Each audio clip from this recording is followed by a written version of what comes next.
Too. All right, hi, I'm so glad we could get together and meet.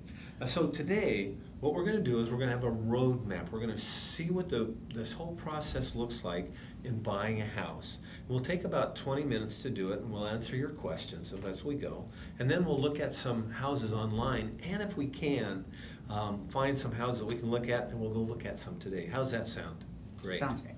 Great, thanks. Okay, so this roadmap consists of something I need to tell you. First of all, guess what? You don't pay me anything. I wondered about that. Well, what happens is the seller actually pays my wage. So it's kind of interesting in the fact that if you decide you're going to move to Walla Walla and not to Skagit or Whatcom counties, then I don't get paid anything for my time. So I just want to let you know. But the fact is, you don't pay me. Isn't that cool? Okay, so we've talked to Dave Schwab. We're got you pre-qualified. It looks like $350,000 is about where you want to be, right? Right. Okay, good. So now Dave has talked to you about the different kinds of loans, and he's already set that up. And it looks like you're going to do a 20% loan, 20% down. Saying we're all set on that, and that really makes it comfortable for you, and I'm really glad about that. So in this process, make sure, and I'll tell you even again, that you don't do anything different with your credit. You keep it right on. I've got a story to tell you in a little bit about how important it is to not mess up or change your credit. Just keep everything the same, okay? So it's my job to negotiate the very best deal for you. You see, I have a fiduciary statutory relationship with you because I'm helping you to be a representative to you and you alone. Okay, so I have your back at all times, ways, and shapes on this. But more importantly than those statutory and fiduciary relationships is I have a moral compass guiding me on taking care of you, so that anything you say to me will not get back to the seller as far as any negotiations that needs to be taken care of. Does that sound fair? Sounds good. So, as we visit houses, if we have visited 6 houses and I have not found the right house for you, I'm going to stop everything. At 6 houses, we should absolutely have found the right house. Several reasons for this. One, even the first 3 we might find it, because if you want to look at 10 houses and there's 3 that are really golden, that are really perfect. By the time we've looked at the 10th house, these 3 houses will be gone. In other words, this market is so crazy right now that the 3 best houses will be out of reach for us because someone else has made an offer and gotten it accepted. So we don't want to miss those houses, right?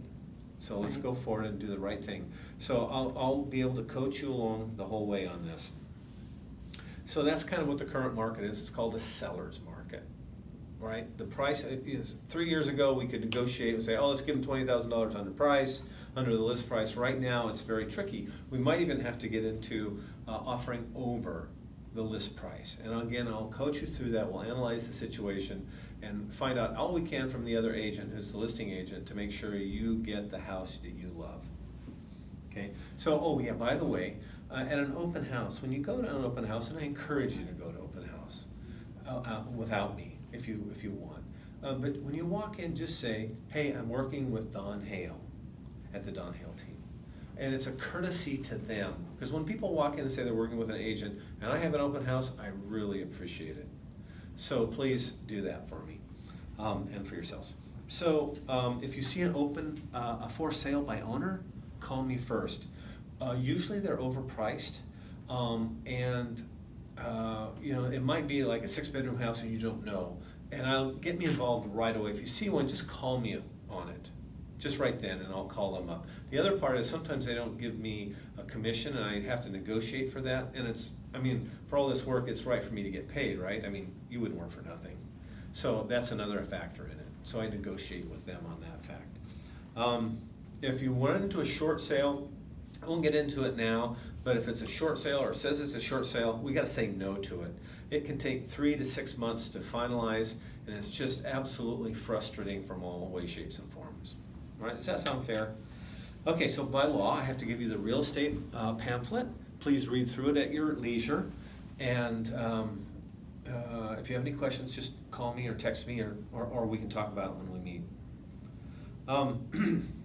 Also, we're going to sign a buyer agency agreement that says you'll work for me you'll work with me exclusively, and I'll work for you exclusively to make sure that we keep a good faith between us and understand. And part of the reason of this is because we've had an occasion where one of our clients that we worked hard for went into a builder and said, "Oh yeah, write it up," thinking that we would get our commission, and we didn't.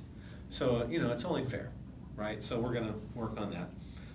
Now, for you, what's the single most important quality for a house? 1 in 10. What's a 10 for you? Oh, it's got to be turnkey ready. Turnkey ready. Okay, great. Thanks. It's really important to me to know that. So, in other words, we don't want a fixer. We want something that'll really just you can move in as soon as possible too, and you don't have to paint. You don't have to really do anything. Great. Thanks for sharing that with me. Normally, we're going further with that, right? But not too much. Okay. So I want to go over now more of the roadmap too of what the purchase and sale agreement looks like. So what we do is we go around, we find this house that we really love, and we get a purchase and sale agreement, and we put in what the price is going to be, what the who the closing agent's going to be, what the earnest money is. Right? Now let me explain earnest money for you. Earnest money simply means that here's some money in good faith that we're going to follow through with what we say. Okay, it's important to have it, and usually it's about 1%. How does that sound to you? So if it's a $350,000, it'd be about $3,500, right? That's good. Some people, that's a little much, and so we'll talk about it. Sometimes we can go for less, but that's the goal. There will be some other costs we'll talk about in a second that you have to be ready for. One is I'll talk about it in a second. So then on this purchase and sale, I'm gonna look at it and say, okay, is this a good price? Do we have to put an escalation clause in, or do we have to, or maybe we'll offer a little bit less, depending on the days on the market, the situation, and if they've just done a price reduction. There's a lot of factors involved, so we'll put that. So we're gonna put a price on this, and then we're gonna check off whether we want the washer and dryer, that sort of thing. Then we're also going to go over what the earnest money is, and that the escrow company will hold the earnest money, okay? Then we're going to have a closing time. So when is it going to close? Is it very important to you? Maybe if you're renting now, you'll want it to be on like the 25th of March, so that you have a few days to move in. So if you're rent, you can discontinue your lease as of April 1st, for example. Okay, so we'll talk about that as we go. I've, of course, done the price negotiation for you. We've done all these things, and then there's some addendum on this, and one is the inspection addendum. Now, the inspection addendum says, and if you're working with us, we demand that you use a certified inspector, not your brother's, uncle's, cousin's, nephew who once built a house. We will have a certified inspector, and I can go into more about that, the legal aspect of it, but believe me, we want the best for you, and one of the ways we do this is making sure this is all smooth for you as we go the whole trip. And in that inspection report, we have 10 days to accomplish it, and this inspector goes in, he looks over the house, and tells us things that might be right or wrong about the house, especially those things that are wrong. So he might say, oh, there's a tile missing from the roof, there's a GFCI plug that's not grounded properly, or the heating system has not been cleaned in 2 years, right? So anyhow, we'll list all the things we want done with the house. Again, Jenny and I will coach you through this situation so that we can make sure we're representing your best interests. It's actually another opportunity to renegotiate the price a little bit, or to get things done in the house that we want.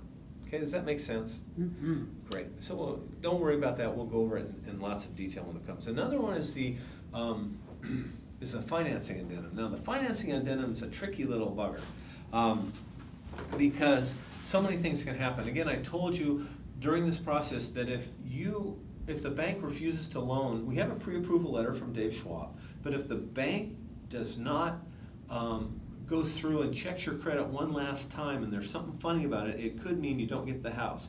For example, we had a lady who 5 days before closing bought all new furniture for her house, and it took her credit and it made it just low enough, just a few points lower, and the bank wouldn't loan to her and she lost the house.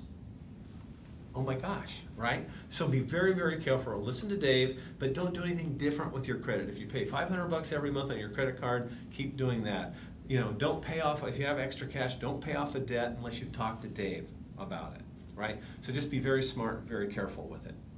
Okay, the other thing is that if you lose your job in this process, or your spouse loses their job, then the bank won't loan to you, and then you get your earnest money back, okay? So we're very protective of that earnest money and make sure that if something comes up, you do get it back.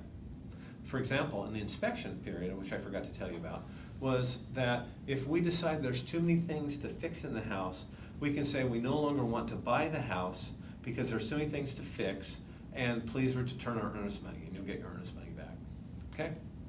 So now back to the financing appraisal. The financing appraisal is, there's one other aspect to it, and that is if we're at we offer $350,000, and the bank comes back and says, oh, no, it's only worth $320,000, then the seller has to come down to $320,000. If they don't, then you have two options. You can come up with an extra $30,000, or you can walk away and say, okay, see ya, bye. Now, we encourage sellers to always be very aware of that, because the appraisal from the bank, and the reason the bank sends out an appraiser, an independent appraiser, because they don't know what this house is worth. They don't know anything about this house. They're about to, give you a lot of money to buy it, so they want to make sure it's not run down right. Anyhow, so the bank needs to make sure they have the equity in the house to justify the loan. So if it comes down to it not meeting that, the seller either gives up, or we walk away, or you come up with $30,000 extra. Okay, so just a few things about that. Now, let's say on March 1st, we put the offer in and it's accepted. Then about 45 days later, we get to hand you the keys. And it's just a wonderful time. Can you see yourself getting that house, getting those keys, opening that door and saying it's yours? All right, very exciting, very fun. Now, I have one last question for you, and that is, what questions do you have for me?